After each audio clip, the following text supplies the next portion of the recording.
Stop scrolling right now, because we are not talking about folklore anymore. We are talking about paper, ink, and testimony. What if the most infamous bargain in history, the deal with the devil, wasn't just a myth but a concept taken so seriously that for centuries, a contract signed in blood was considered a legitimate, legally recognized document? We are stripping away the fantasy and the legends to dig into the truly controversial history and the documented secrets surrounding these dark pacts. This is the search for ultimate power and the chilling revelations about the price tag. Think about it this way. You sign a 30-year mortgage today, it's legally binding. Back in the 15th century, when literacy was rare and the power of the written word was absolute, a contract promising endless knowledge or wealth in exchange for your eternal soul held an almost terrifying social weight. The most famous case, of course, centers around Johann Georg Faust. Now, the historical Faust was likely just an ambitious, if somewhat shady, academic and astrologer. But the myth that exploded around him was driven by something very real, the belief that he had a literal physical contract. We are talking about the Historia von D. Johann Faustin, published in 1587, which purported to detail the exact terms of his agreement. This wasn't just a story told around a campfire. This was treated like a warning label written by the highest authorities. It gave people a tangible, terrifying framework. You want the secrets of the universe? You have to sign on the dotted line.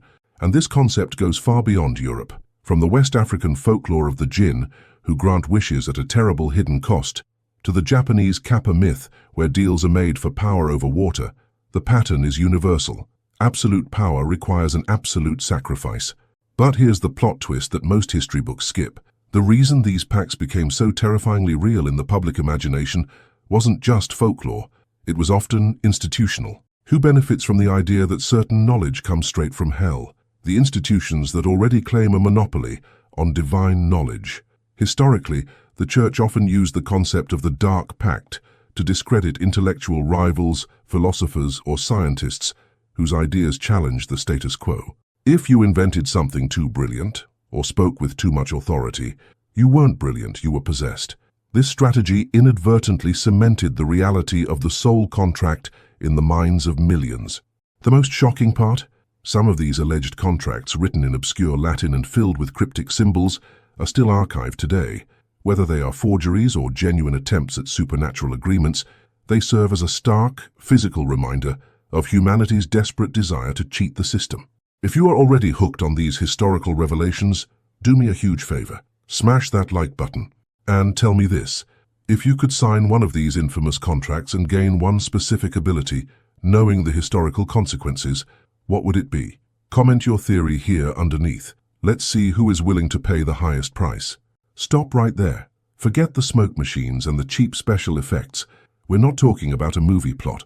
We are diving into documented history and the chilling cultural reality of the ultimate non-refundable transaction, selling your soul. The question isn't whether a shadowy figure with horns actually showed up to sign paperwork. The real mystery is, why did this concept, the Dark Pact, become the single most powerful narrative shortcut for explaining impossible success, and how did it move from abstract theology to concrete, bloody legal record? To understand the weight of this deal, we have to go back to the 16th century, the era of the infamous Dr. Faustus. Now, Faust wasn't just a bedtime story, he was a real person, or at least a composite of traveling magicians and questionable academics who roamed Germany. But his story, codified by playwrights like Christopher Marlowe, gave the world the blueprint for the demonic contract. Think of it like this. In the rigid, slow-moving world of the Renaissance, getting rich, powerful, or incredibly smart took a lifetime of grinding, often starting from privilege. The Dark Pact offered the ultimate cheat code. It was instantaneous access to everything you desired, money, knowledge, love, in exchange for a deferred payment. That's the ultimate 0% interest lifetime mortgage concept, except the collateral is literally your eternal existence. And here's where the historical documentation gets truly chilling. During the height of the European witch trials, particularly between the 15th and 17th centuries, the pact moved out of the realm of philosophy and into the courtrooms. The inquisitors, guided by texts like the terrifying Malleus Maleficarum, didn't just believe in the pact, they required it. They needed a legal framework to explain why ordinary people suddenly had extraordinary evil power. So when a woman was accused of witchcraft, The judges demanded details of her contract. Imagine this. The contract wasn't abstract. It often involved a formal ceremony where the accused had to physically deny God, submit to the dark entity, and, this is the key visual, sign a literal contract, usually with their own blood. We have thousands of pages of trial transcripts detailing the precise clauses of these infernal agreements, the promises made, the services required, and the 20-year term limit before the collection agency showed up. These documents weren't just folklore. They were state-sanctioned evidence used to justify mass executions. The sheer volume of people who confessed, often under extreme duress, to signing away their soul, proves that culturally the pact was a terrifying, undeniable reality. Now, if you are finding this deep dive into historical darkness fascinating, take a second and hit that like button and tell me in the comments, if you could get one wish instantly but had to pay the ultimate price in 20 years, what would you ask for? Because the historical record shows that people routinely gambled everything for temporary gain. But the story doesn't end with burning pyres and dusty court documents. The pact migrated, adapting to new cultures and new desires. Enter the 20th century, the Mississippi Delta, and the birth of American mythology, the Crossroads legend. This is the plot twist few people connect back to the Faustian bargain. In the 1930s, the blues musician Robert Johnson exploded onto the scene. His guitar playing was so revolutionary, so complex, so unbelievably ahead of its time that people couldn't explain it. Johnson was average one day and a genius the next. The explanation: he didn't sign a contract in blood in a cathedral basement. He walked to a dusty crossroads at midnight, met a large, dark man, often interpreted as the devil himself, and traded his soul for the ability to master the guitar. What's fascinating about the Crossroads legend is that the contract is simplified. There's no legal jargon, no notary public, and no specific document. The transaction is immediate, purely mystical, and intensely focused on skill. The devil simply tunes the guitar for the musician, giving him that impossible, unparalleled talent. This shift shows us the core, enduring power of the pact. It's the ultimate excuse for genius. When someone achieves something truly impossible, something that defies the expected trajectory of human effort, culture defaults to the dark pact. It's easier to believe they sold their soul than to accept the sheer terrifying magnitude of their talent and practice. But here is the final mind-bending detail that separates myth from reality. The devil doesn't actually need your soul. The concept of the soul as a commodity is a beautiful, terrifying invention of human religion and folklore. What the pact truly represents, historically and culturally, is the moment a person chooses a radical shortcut, abandoning societal and moral norms for instant gratification. Whether it was a witch confessing to the Inquisitor, Faust demanding knowledge, or Robert Johnson seeking musical mastery, the transaction wasn't between a person and a demon. It was a trade between their present self and their ideal, powerful and ultimately doomed future self. And that self-made contract, my friends, is arguably the most binding and terrifying pact of all. The idea of selling your soul isn't just a spooky campfire story, it's a terrifyingly precise financial transaction. Stop thinking about fiery demons and start thinking about contract law, because to understand the true terror of a dark pact, we have to look past the smoke and mirrors and focus on the paperwork. Yes, paperwork. The ultimate deal wasn't just a whispered promise in a dark cave. Historically, it was imagined as a highly specific, legally binding, soul-crushing contract. The blueprint for this transaction, the one that codified the terms and conditions for all future spiritual high-stakes gambles, is the legend of Dr. Faustus. Faust wasn't interested in mere gold or conquest. He craved omniscience, to know everything, past, present, and future, and to experience every carnal pleasure available. But knowledge, even demonic knowledge, always comes with an expiry date. Imagine this. You are receiving an immediate, explosive, interest-free loan of power. Think of it like a high-risk venture capital deal where you get all the funding you could ever dream of right now. But here is the catch. The interest rate is infinite. The collateral is everything you are, and the term sheet is set for exactly 24 years. When the clock hits midnight on that final day, the lender, the infernal entity, comes to collect on the principal and the accrued spiritual debt. And here is where the history gets genuinely chilling. While Faustus is a mythic archetype, the belief in the need for a physical, signed contract was terrifyingly real throughout the medieval and early modern periods. In a world gripped by religious fear and paranoia, merely wishing for power wasn't enough. You needed proof. The pact had to be formalized. And the most common grisly requirement, signing the document in your own blood. Why blood? Because historically, blood was understood as the very essence of life, the material manifestation of the soul itself. By signing in blood, you weren't just putting ink on parchment. You were marking the deed with the spiritual equivalent of a biometric signature. We have documented cases, often the result of the infamous witch trials, where these alleged pacts were supposedly recovered and used as evidence in court. Take the case of Urbain Grandier in 17th century France. He was a charismatic priest, accused of causing demonic possession among the local nuns. During his trial, 2 documents were presented to the court. One was a formal contract, supposedly signed by Grandier and the demon Satan, promising him the love of women, honors, and wealth. The second document was even stranger, a letter of acknowledgement, allegedly signed by several senior demons, including Beelzebub and Leviathan, confirming the deal. Now we, looking back with modern scientific skepticism, understand that these documents were almost certainly forged or produced under extreme duress, part of the hysteria of the time. But the fact that they existed, and that courts genuinely believed them to be legal proof, shows how deeply rooted the mechanism of the demonic contract was in the societal psyche. But the most bizarre detail that historians often overlook is the sheer pettiness of some of these reported deals. The pacts weren't always for world domination.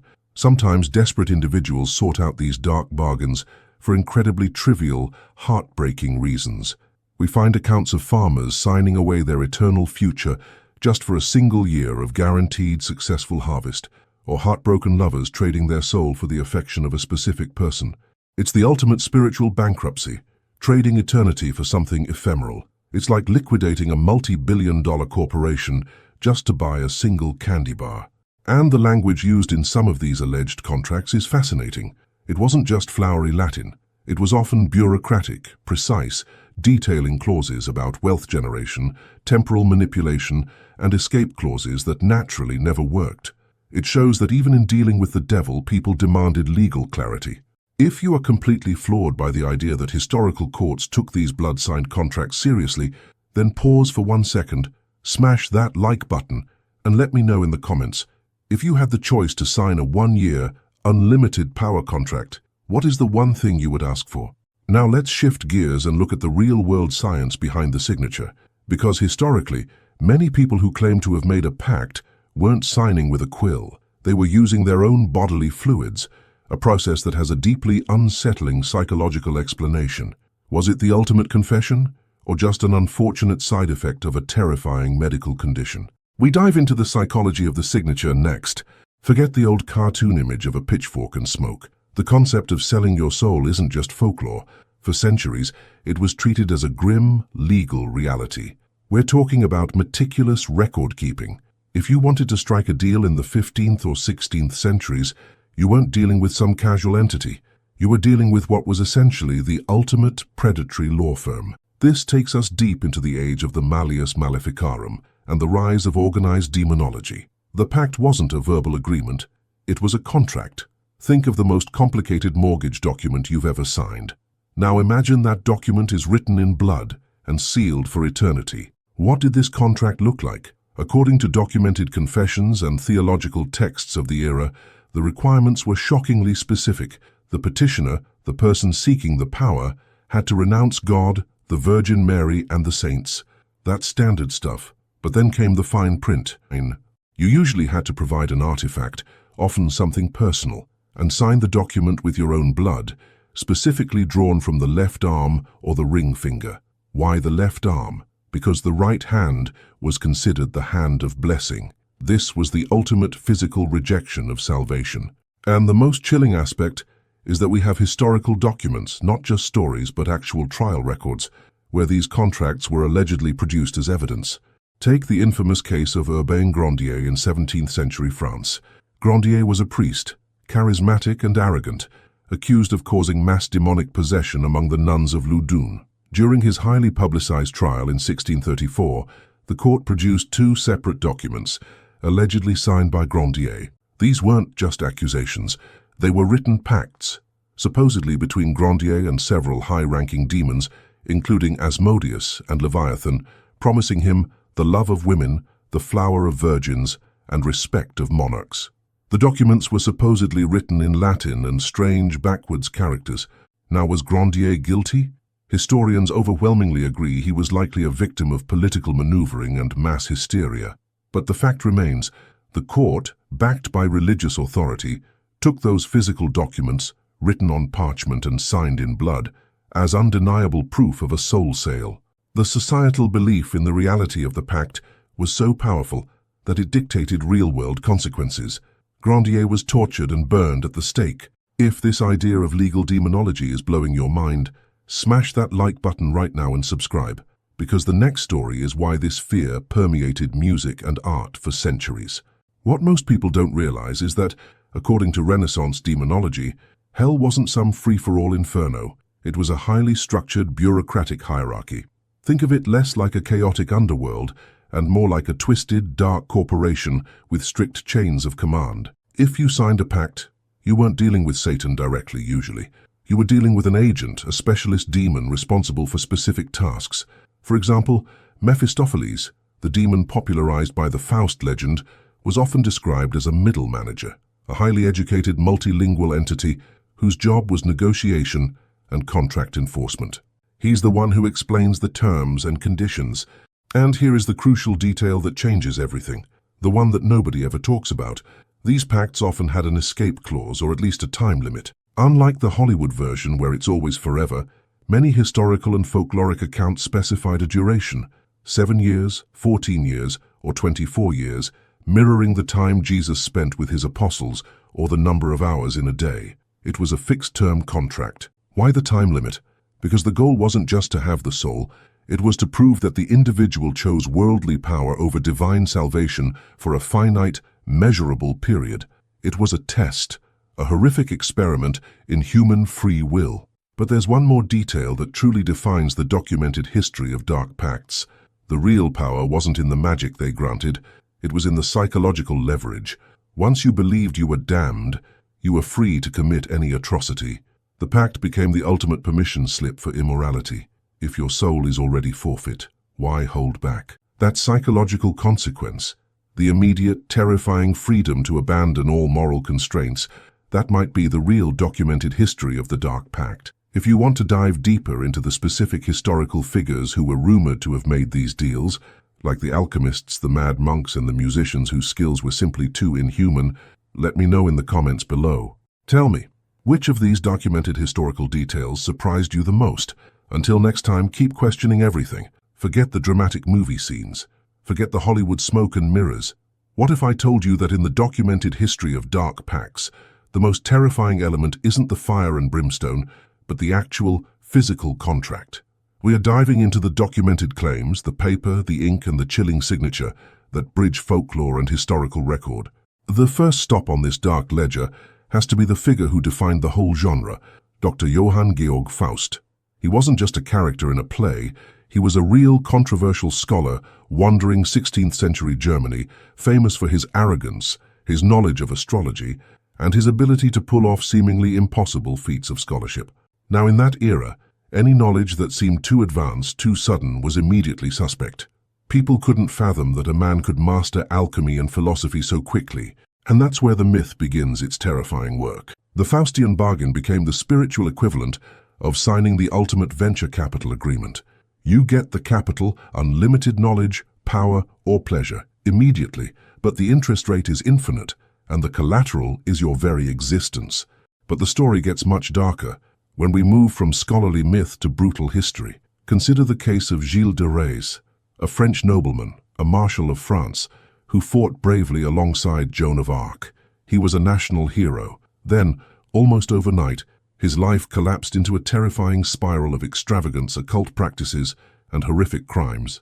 If you are finding these historical deep dives surprising, take a second to hit that like button and let me know in the comments which of these figures you thought was pure myth. Now let's shift continents and look at a pact that didn't involve ancient texts or European nobility, but the humid, dusty crossroads of the American South. I'm talking about the legend of Robert Johnson. In the 1930s, Johnson showed up on the Delta blues scene with guitar skills that were quite literally impossible for his age and training.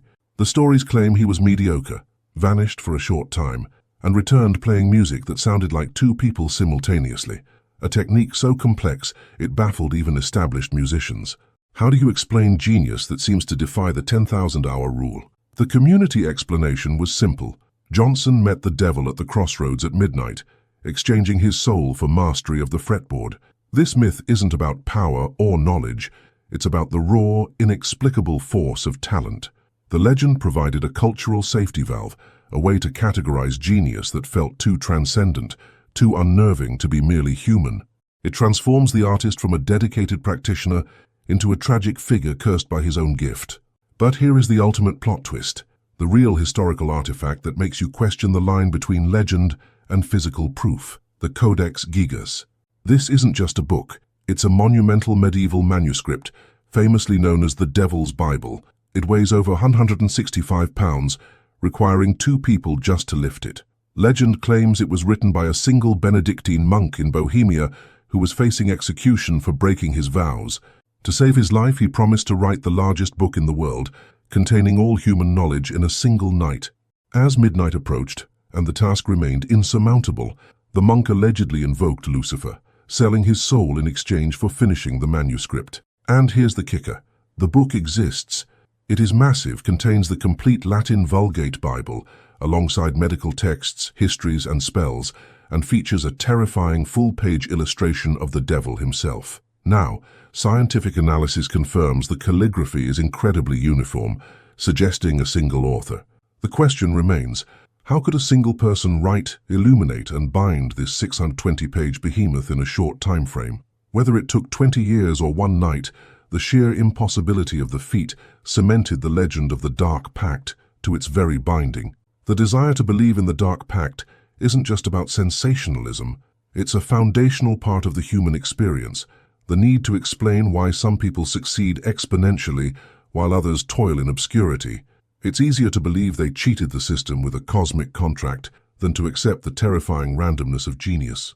So the next time you hear a story about someone achieving impossible success, remember the Faustian ledger, the cursed nobleman, and the Crossroads Pact. Were they victims of history and circumstance, or did they truly pay the ultimate price for their ambition?